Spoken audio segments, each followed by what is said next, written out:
శ్రీశైలేశదయాపాత్రం ధీభక్త్యాదిగుణార్ణవం యతీంద్రప్రవణం వందే రమ్యయా మాతరం మునిం లక్ష్మీనాథసమారంభాం నాథయామునమధ్యమాం అస్మదాచార్యపర్యంతాం వందే గురుపరంపరాం యో నిత్యమచ్యుతపదాంబుజయుగ్మరుక్మవ్యామోహతస్తదితరాణి తృణాయ మీనే అస్మద్గురోర్భగవతోస్య దయైకసిన్ధోః రామానుజస్య చరణౌ శరణం ప్రపద్యే మాతాపితా యువతయస్తనయా విభూతిः సర్వం యదేవ నియమేన మదన్వయానాం ఆద్యస్య నః కులపతేర్వకులాభిరామం శ్రీమత్తదంగ్రియుగళం ప్రణమామి మూర్ధనా భూతం సరశ్చ మహడాక్వయ భట్టనాథ శ్రీభక్తిసారకులశేఖర యోగివాహాన్ భక్తాంఘ్రిరేణుపరకాలయతీంద్రమిశ్రాన్ శ్రీమత్పరాంకుశమునిం ప్రణతోస్మి నిత్యం కూజంతం రామ రామేతి మధురం మధురాక్షరం ఆరుచ్య కవితాశాఖాం వందే వాల్మీకికోకిలం వాల్మీకిర్మునిసింహస్య కవితావనచారిణः శృణ్వన్ రామకథానాదం కోనయాతి పరాంగతిం యత్వివం సతతం రామచరితామృతసాగరం అతృప్తస్థం మునిం వందే ప్రాచేతసమకల్మషం గోష్పదీకృతవారాసిం మశకీకృతరాక్షసం రామాయణ మహామాలారత్నం వందే నీలాత్మజం శ్రీరాఘవం దశరథాత్మజమప్రమేయం సీతాపతిం రఘుకులాన్వయరత్నదీపం ఆజానుబాహుమరవిందదలాయతాక్షం రామం నిశాచర వినాశకరం నమామి శ్రీరఘునందన పరబ్రహ్మణే నమః కన్యాభరణి సంజాతం వాధూలకులభూషణం శ్రీరంగార్య గురోః పుత్రం శఠగోపమహం భజే అస్మత్ గురుభ్యో నమః. భగవత్ బంధువులరా, సుందరకాండలో 22వ సర్గలో 20 శ్లోకాలు చెప్పుకున్నాం మొన్నటి రోజు. అసందేశాత్తు రామస్య తపసస్య అనుపాలనాత్ నత్వాం కుర్మి దశగ్రీవ భస్మ భస్మార్హ తేజస. ఈ శ్లోకం చెప్పుకున్నాం. నేను నిన్ను చంపలేక ఊరుకోలేదు అంటే నేను చంపలేని దాన్ని కాదు, నేను తలుచుకుంటే నీవు బూడిదైపోతావు. నిన్ను భస్మం చేయగ తేజస్సు నా దగ్గర ఉంది, భస్మం చేయగలను. కానీ నాకు రాముడు చెప్పలేదు, నేను లేనప్పుడు నీకేదైనా ఆపద వస్తే నిన్ను నీవు కాపాడుకో అని రాముడు నాకు చెప్పలేదు. నేను కాపాడుతాను అన్నాడు. అది ఆయనే పని, నాకెందుకు? నన్ను రక్షించవలసిన వాడు రాముడే, బాధ్యత అయింది, ఆయనే రావాలి. నిన్ను నీవు కాపాడుకోని రాముడు చెప్పి ఉంటే నీవు అక్కడే వచ్చేవాడివి, పర్ణశాలలోనే బూడిదయ్యేవాడివి. రెండవది తపస్య అనుపాలన, నేను శరణాగతి వ్రతంలో ఉన్నాను, తపస్సు చేస్తున్నాను, రాముడే నాకు శరణు. అన్యథా శరణం నాస్తి త్వమేవ శరణం మమ. శరణాగతి వ్రతంలో ఉన్నాను కాబట్టి వ్రతంలో ఉన్నవారు కోపం చూపకూడదు, ఎవరిని శిక్షించకూడదు, ఎవరికి హాని కలిగించకూడదు. ఎదుటివాడు హాని కలిగించినా మనం వానికి హాని కలిగించకూడదు. అది వ్రతం యొక్క లక్షణం. నీ అదృష్టం బాగుందిరా, నేను ఆ రెండు నా దగ్గర ఉన్నాయి, నువ్వు బతికిపోయావు. రాముడు చెప్పలేదు, నేను తపస్సులో ఉన్నాను కాబట్టి నత్వాం కుర్మి దశగ్రీవ భస్మ భస్మార్హ తేజస. భస్మార్హ తేజస, భస్మము చేయదగిన తేజస్సుతో నిన్ను నేను భస్మం చెయ్యలేదు. ఈ రెండు కారణాలు. అంతేకాదు నాపహర్తుమహం శక్య తవ రామస్య ధీమత. మరో మాట చెప్తుంది సీతమ్మ, నన్ను నీవు హరించావు అనుకుంటున్నావా? నీ వల్ల అవుతుందా? నన్ను ఎత్తుకొని పోగలవా నువ్వు? పంచవటి నుంచి నన్ను నీవు తీసుకొని వచ్చావా? నేను రావాలి అనుకోకుంటే తీసుకొని పోతావా? నేను లంకకు రావాలనుకున్నాను రా, నేనే కోరుకున్నాను లంకకు రావాలని. అక్కడ నాలాంటి వాళ్ళు స్త్రీలు చాలామంది బాధపడుతున్నారు, వాళ్ళ బాధలు తీర్చాలి అంటే నేను అక్కడికి రావాలి. నేను వస్తే మా రాముడు వస్తాడు, రాముడు వస్తే నువ్వు చస్తావు. నిన్ను చంపటానికే నేను వచ్చాను, నన్ను నీవు తీసుకొని వెళ్ళలేవు. నాపహర్తుమహం శక్య తవ రామస్య ధీమతః. జ్ఞానం ఉన్నటువంటి రాముడి దగ్గర నుంచి నన్ను నీవు తీసుకొని పోగలవా? రాముడికి తెలియదా బంగారు లేడి ఉండదని? అంత అమాయకుడా? నాకు తెలియదా బంగారు లేడి ఉండదని? తెలియకే తెమ్మన్నానా? రాముడు తెలియకనే వెళ్ళాడా? అన్నీ తెలుసు. నేను లంకకు వెళ్ళాలి, నన్ను లంకకు పంపాలి అనుకున్నాడు రాముడు. రావాలి అనుకున్నాను నేను, చావాలి అనుకున్నావు నువ్వు. అంతే కదా? విధిస్తవ పదార్థాయ విహిత. విధి ఈ పనంతా చేసింది. నన్ను లంకకు చేర్చింది కూడా నీవు కాదు, విధి చేసింది. ఎందుకు? తవ పదార్థాయ, నిన్ను చంపడానికి. విధి నిన్ను చంపటానికి ఈ ఉపాయం పన్నెండు. నువ్వు వేరే రకంగా చావు, నిన్నెవడు చంపలేడు. నేను వస్తే కానీ నువ్వు చస్తావు. నేను లంకకు వస్తే రాముడు వచ్చి నిన్ను చంపుతాడు. అందువల్ల విధి తవ పదార్థాయ, సాక్షాత్తు విధే నిన్ను చంపటానికి విహిత, ఇలా ఏర్పరిచినది. నాత్ర సంశయ, ఇక్కడ ఎలాంటి సందేహము లేదు. నన్ను నీవు అపహరించుకొని వచ్చాను అనుకుంటే తప్పు. రాలేవు. నాపహర్తుమహం శక్య, నన్ను నీవు అపహరించలేవు. ఎందుకు? నేను రాముని స్త్రీని. ఎవరు నేను? రాముడి భార్యను. ఎలాంటి వాడు రాముడు? ధీమత, జ్ఞాని, మహాజ్ఞాని. మహాజ్ఞానం గల రాముడి భార్యను నీవు అపహరించుకొని వెళ్ళగలవా? విధి నీతో ఈ పని చేయించింది, అది కూడా నీ వధ కోసమే. అయినా నీ బతుకేం బతుకురా? నీ చర్య ఏం చర్య? ఏం చెప్పావు నువ్వు? కుబేరుడు నాకు సోదరుడు అన్నావు, చెప్పావు కదా. నేను మహాసూరుడను అన్నావు, నాకు గొప్ప సైన్యం ఉంది అన్నావు. అంత పెద్దవాడి పేరు చెప్పుకొని, ఇంత పెద్ద సైన్యం ఉందని చెప్పుకొని, అంత పెద్ద బలం ఉందని చెప్పుకొని, అపోక్ష్య రామం కస్మాత్ ద్వారసేవ్యం త్వయా కృతం. ఇన్ని చేశావు కదా, ఇవన్నీ ఉన్నాయా నీకు? బలం ఉందా?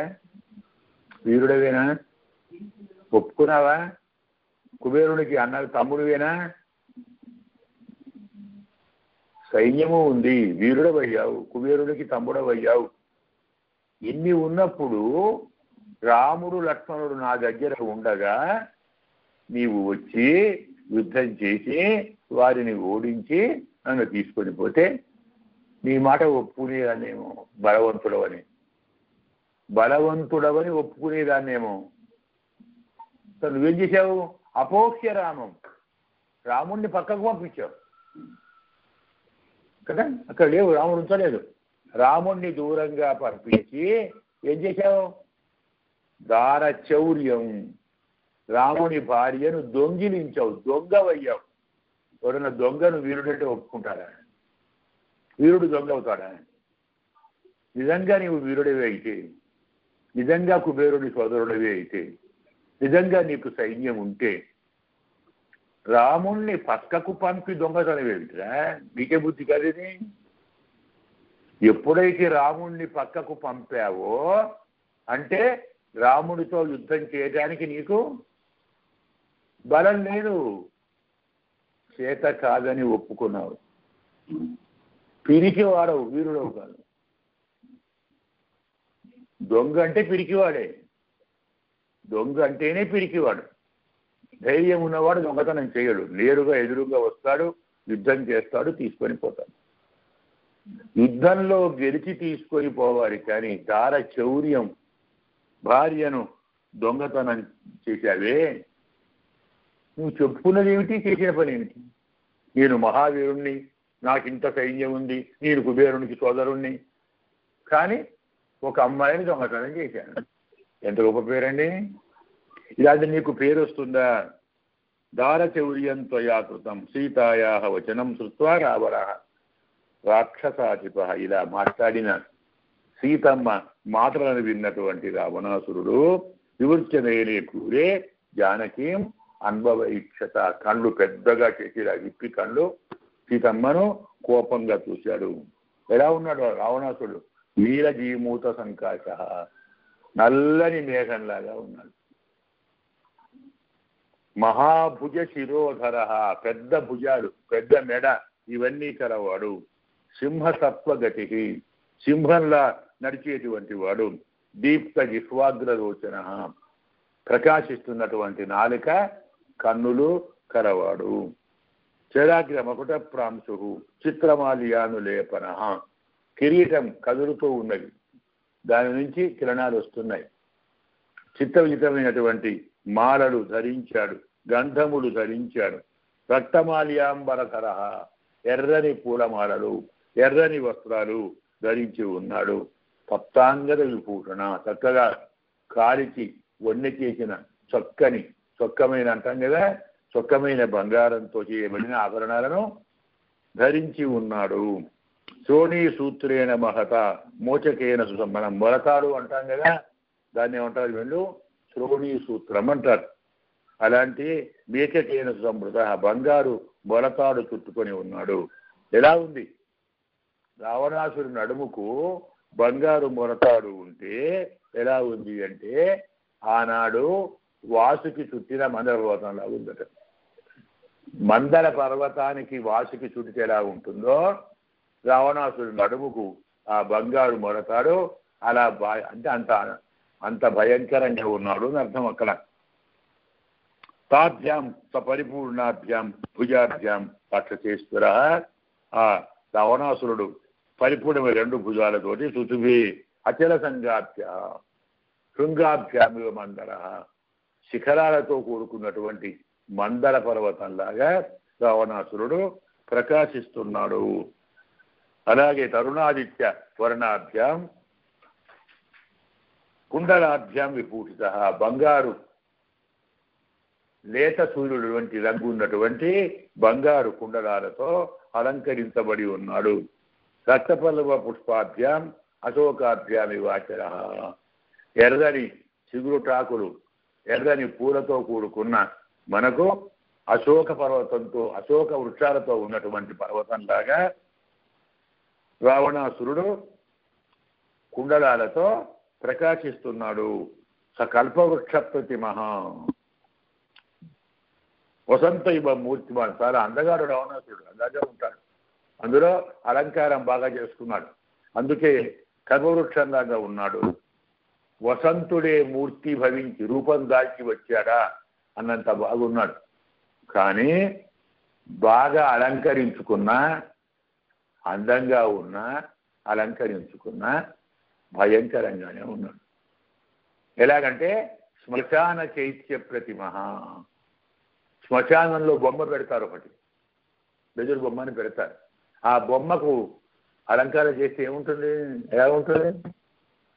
శ్మశానంలో ఉన్నటువంటి విగ్రహానికి అలంకారం చేస్తే ఎలా భయంకరంగా ఉంటుందో, రావణాసురుడు భూషణాలు అలంకరించుకుంటే అలా ఉన్నాడు. శ్మశాన చైత్య ప్రతిమ భూతో భయంకర అవేక్షమాణ వైదేహీం. ఇంత బాగా రావణాసురుణ్ణి వర్ణించాడు అంటే అర్థం ఏంటి? బాగా కోపంగా ఉన్నాడు. నన్ను ఇంత మాటలు అంటుందా సీతమ్మ? నేను దొంగతనం చేశాడు చేసిందని ఒప్పుకోరు కదా.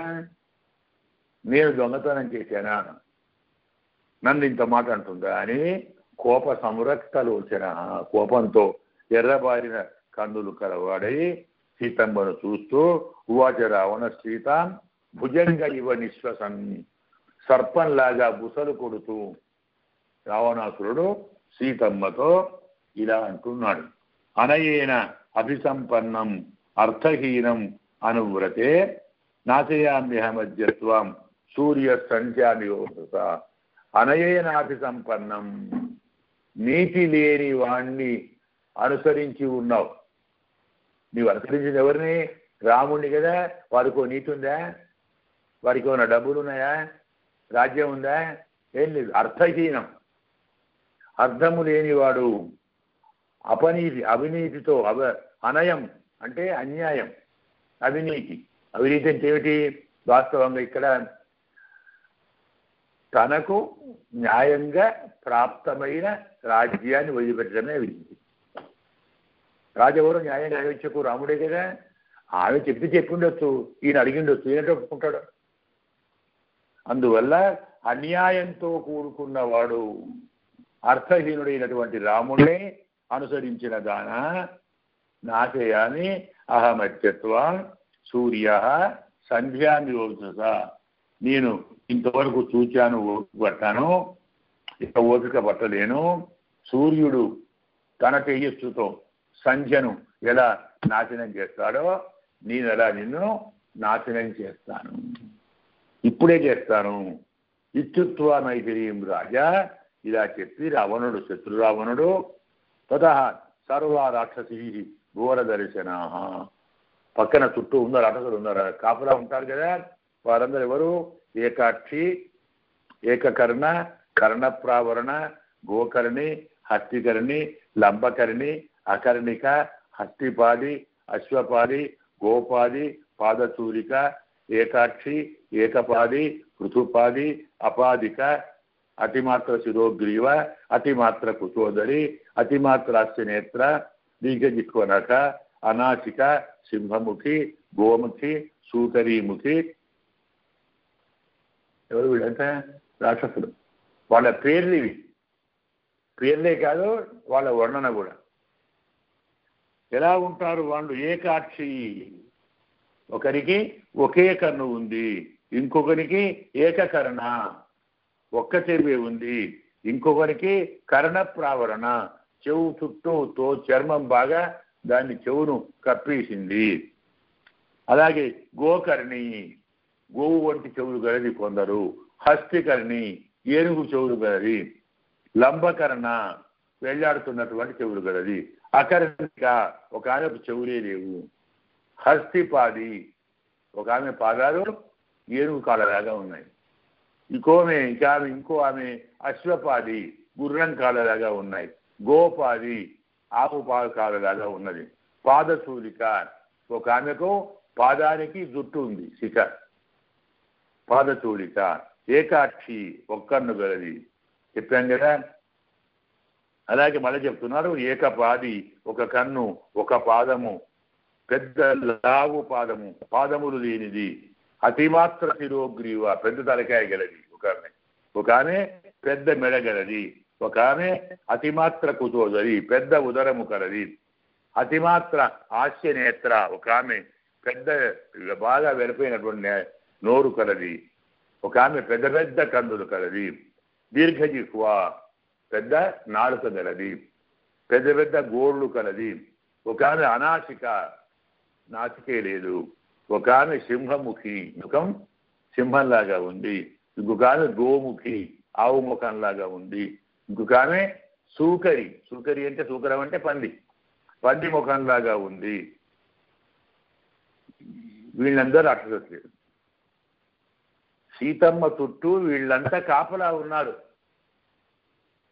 వాళ్ళని వర్ణించారు కదా. ఆ లెక్క ప్రకారం ఇలా ఎందుకు వర్ణించారు మనం చూసుకోవాలి కదా, అర్థం చేసుకోవాలి. ఏం పేర్లు ఇవి, ఎందుకు ఇలా చెప్పుకున్నారు? ఆయనకు పేరు దొరకలేదా అంటే ఇందులో చాలా చాలా చాలా గొప్ప విశేషమైన రహస్యార్థం ఇందులో ఉంది. ఏమిటది అంటే, ఏకాక్షి, ఏకకర్ణ, కర్ణప్రావరణ, గోకర్ణ, హస్తికర్ణ, లంబకర్ణ, అకర్ణిక, ఈ 7 చెవులు కదా. హస్తిపాది, అశ్వపాది, గోపాది, పాదచూలిక, ఏకపాది, పృథుపాది, అపాదిక, ఈ 7 పాదాలు. అతిమాత్ర శిరోగ్రీవ, అతిమాత్ర కుచోదరి, అతిమాత్రాస్య నేత్ర, దీర్ఘజిహ్వనక, అనాసిక, సింహముఖి, గోముఖి, సూకరీముఖి, ఈ 8 ముఖములు. చెవులు, కళ్ళు, పాదాలు, నోరు, నాలుక, ఉదరం, కంఠం. ఏమిటివి? మనందరినీ, మన ఆత్మను శరీరం నుంచి బయటికి పోకుండా కాపాడేవి ఏమిటి? ఇవే కదా కదా. కాపలా ఎవరు? మన ఆత్మకు. నా మాట వినలేదు, ఓ కన్ను పోగొడతాను, ఓ చెవు పోగొడతాను, జాగ్రత్త, అమ్మో వద్దు అయితే మాట్లాడుకున్నాడు. ఇలా కన్ను, ముక్కు, చెవులు, నోరు, నాలుక, మెడ, పాదములు, ఉదరం అనేటువంటివి అంటే శరీరం మీద తీపి మీదనే మనిషి సంసారంలో ఉంటాడు. ఆత్మ శరీరంలో ఎందుకు బంధించబడి ఉంటుంది? దీనికోసమే. ఆత్మ శరీరంలో ఉండటం అంటే శరీరాన్ని కాపాడుకోవాలి. శరీరం అంటే ఏమిటి? కన్నులు, ముక్కు, చెవులు, నోరు, నాలుక, ఉదరము, ఓష్టము, ఇవే కదా. అవే చెప్పాం కదా. లంక అంటే శరీరము అని చెప్పాం మొదలే, జ్ఞాపకం ఉందో లేదో. లంక అంటే శరీరము, సీతమ్మ అంటే జీవుడు, రావణాసురుడు అంటే మనస్సు. చెప్పాం కదా. సీతమ్మ అనేటువంటి జీవుడు లంక అనే శరీరంలో బంధించబడి ఉన్నాడు. వాళ్ళ కాపల ఏకాక్షి, ఏకపాది, ఏకకర్ణ, ఉదుపాది, అపాదిక, లంబకర్ణ, లంబోదర పయోధర, లంబాక్షి, చుబుకాక్షి, లంబోష్టి, లంబజానుక, హ్రస్వ, దీర్ఘ, తథాకుబ్జ, వికట, వామన, అన్ని వాళ్ళే. మన కథే చెప్తున్నాడు.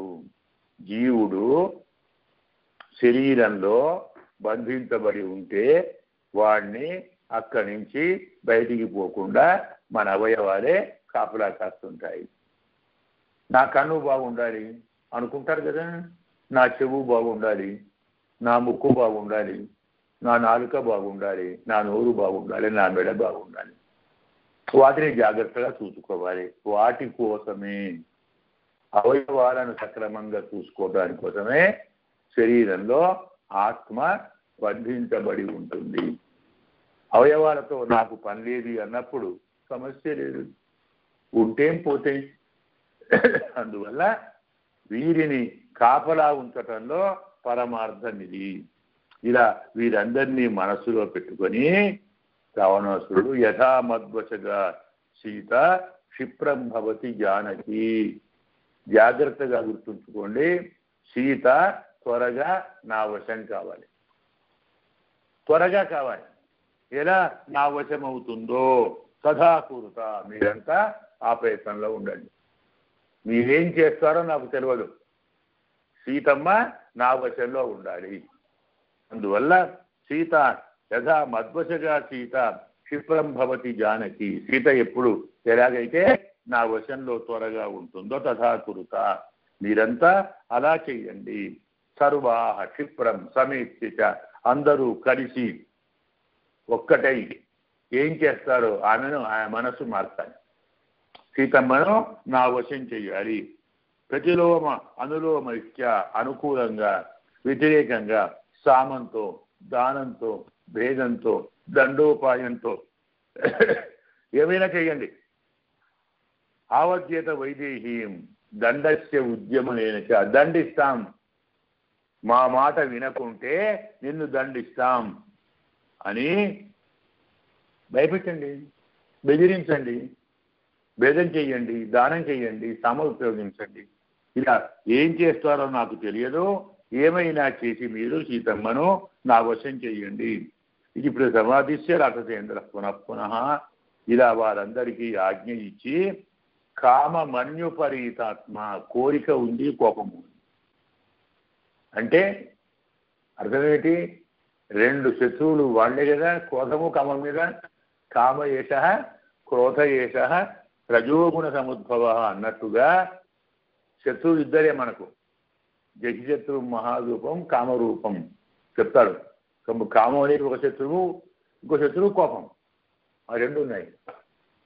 కామమన్యుపరీతాత్మ, కామక్రోధాలతో కూడుకొని ఉన్నటువంటి రావణాసురుడు జానకి ప్రతిగద్యతి, జానకితోటి గర్జిస్తున్నాడు.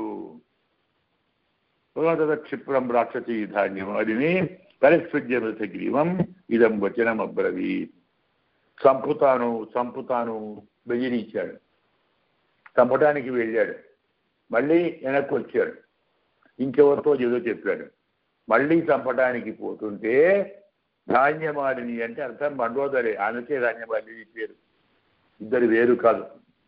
ఆమె ఉపగమ్యత క్షిప్రం, ఆ ధాన్యమాలిని అమాంతం దగ్గరికి వచ్చి పరిస్వచ్ఛ దశగ్రీవం రావణాసురుణ్ణి గట్టిగా కౌగలించుకొని ఇలా చెప్తూ ఉంది. వాడిని మార్చాలి కదా, వాడు దుర్మార్గుడు. ఇదో మనకు అంత కష్టం కదా, ప్రమాదం, ఆయన కాపాడాలి. అందుకోసం రావణాసురుణ్ణి కౌగలించుకొని మయాశ్రయ మహారాజా సీతయ్య కింతవానయ్య, నీకెందుకయ్యా సీత పొద్దుపోయినవాడు, నీకేమైనా బుద్ధి ఉంది? ఆమె నీకెందుకు? మయాసి నాతో రా, రమించు, నాతో ఆడుకుందాం, మనం ఆడుకుందాం పద, నాతో క్రీడించు. సీతయ్య కింతవానయ్య, ఈ సీతమ్మతో నీకేం పనయ్యా? అందులో వివరణయ కృపణయ మానుష్య, ఈమె బాగుందా, నీకు ఎట్లా వచ్చింది బాగా చూడు, ఆమె ఒక రంగు ఉందా, రూపు ఉందా? వివరణ రంగు మారింది, కృపణ దీనంగా ఏడుస్తూ ఉంది, అందులో మానుష స్త్రీ. నీవు రాక్షసుడవు, ఆమె మనిషి, ఎలా కలిసి వస్తుంది ఇద్దరికి? నీవు అందగాడివి, ఆమె అందవిషయురాలు. నీవు బంగారు వర్ణం, నీలమేఘ శ్యాముడు వర్ణం, ఆమె వర్ణం ఎలా అయిపోయింది? వివరణ కృపణ మానుషి, ఇలాంటి ఆమెతోటి నీకెందుకు, నాతో క్రీడించు, నేను రెడీగా ఉన్నాను. వాడిని బక్కకు లాక్కోవాలి, తిరగవాలి వాడిని రావణాసుడిని. నూనమస్యాం మహారాజా నదేవా భోగసత్తమా, మహారాజా ఈమెకు నీ వల్ల లభించే రాక్షస భోగాలు, దేవభోగాలు, స్వర్గభోగాలు అనుభవించే ప్రాప్తం ఈమెకు లేదు. విధి ఈమెకు అవి కల్పించలేదు. లేకుంటే ఇంకోళ్ళు అయితే కళ్ళు మూసుకు ఎగిరి గంటేస్తారు. రావణాసురుడు వరించాడు అంటే నీకేం తక్కువ? అంతటి నీవు ఇన్ని భోగాలు ఇస్తాను, ఇంత సంపదిస్తాను అంటుంటే ఆమె ఒప్పుకుంటుందా? అంటే ఏమర్థం? ఆమె ముఖాన్ని రాసి పెట్టలేదు. రాజభోగాలు, దేవభోగాలు అనుభవించే రాత ఆమెకు లేదు. నువ్వేం చేస్తావు? నేనున్నాను, రా నాతో క్రీడించు. బాహుబలార్జిత, నీవు నీ బాహుబలంతో సంపాదించినటువంటి ఈ దేవభోగాలను విధి ఆమెకు అందించటం లేదు. అకామాం కామయాన శరీరం ఉపతత్తే, పిచ్చివాడా తెరవదా నీకు? కోరిక లేని వారిని ప్రేమిస్తే శరీరం కాలిపోతుందిరా. ఇద్దరు కోరిక ఉన్నవారైతే ఆనందం కలుగుతుంది కదా. ఒకరి కోరిక లేదు, ఒకరి కోరిక ఉంది, ఆ సంగమం ఎలా ఉంటుంది? ఒళ్ళు దహించిపోతుంది. అకామాం కామయానస్య, కోరిక లేని వారిని ప్రేమించిన వారికి, కోరినటువంటి వానికి మనకు శరీరం ఉపతత్యతే, ఆ శరీరం కాలిపోతుంది. ఇచ్చటి కామయానస్య, కోరుకున్న దాన్ని ప్రేమించినట్టయితే ప్రీతిని భవతి శోభన, ఇద్దరికి మంచిగా ప్రీతి కలుగుతుంది. ఏవో ముక్తస్తు అంటే ఆమె రావణాసురుడిని మళ్లించింది. సీతమ్మ వైపు పోకుండా, సీతమ్మను చంపకుండా, ఆమెను బెదిరించకుండా, ఇంకా ఆమెతో మాట్లాడకుండా కోపాన్ని తగ్గించటానికి, కోపం స్థానంలో కోపాన్ని, కోరికని పెడతారు కదా. నేను రెడీగా ఉన్నాను, నాతో వచ్చి క్రీడించు, నాతో రమించు, మనం వెళదాం పదా, ఆ మనిషితో నీకేం పని? ఆయన అదృష్టం లేదు, నీ పోగడం అనుభవించే యోగ్యత లేదు, కాబట్టి నా దగ్గరికి రావలసింది. ఏవ ముక్తస్తు రాక్షస్య సముక్షిప్తస్తు బలి, ఇలా చెప్పినటువంటి రావణాసురుడు ఒక్కసారి లేచిన వాడై ప్రహసన్ నవ్వుతున్నాడు. స్వయంగా ఆహ్వానించిన క్రీడితో చెప్పింది కదా.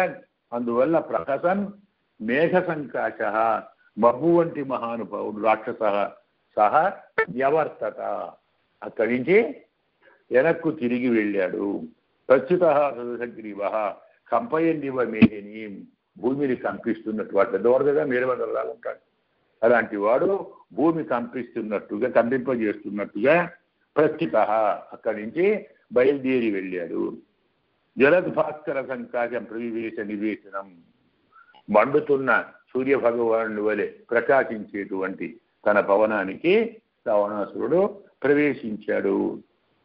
దేవగంధర్వకన్యాశ్చ నరకన్యాశ్చితాస్తతః పరివాయుదశగ్రీవం ప్రవేశిస్తా తదుహోత్తమం.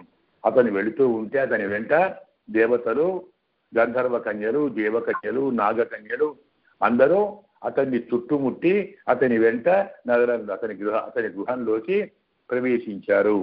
స మైథిలీం ధర్మపరామవస్థితాం ప్రవేపమానాం పరిభత్స్య రావణాసురుడు సీతమ్మను బెదిరించాడు, భయపెట్టాడు. ఎలాంటిది? ఆమె ధర్మపర కదా, ధర్మానుభవం చేది. అవస్థితాం ప్రవేపమానాం పరిభత్స్య రావణ విహాయ సీతాం మదనేన మోసిత. సీతమ్మను విడిచిపెట్టి కామమోహితుడై స్వదేశ రావణ తన భవనానికి తాను వెళ్ళాడు. ఇది మనకు సీతారావణ సంవాదం అంటాం. 22వ సర్గ అయిపోయింది. స్వస్తి ప్రజాభ్యః పరిపాలయంతాం న్యాయేన మార్గేణ మహీం మహీషాః గోబ్రాహ్మణేభ్యః శుభమస్తు నిత్యం. లోకాః సమస్తాః సుఖినో భవంతు. అస్మత్ గురుభ్యో నమః. జై శ్రీమన్నారాయణ.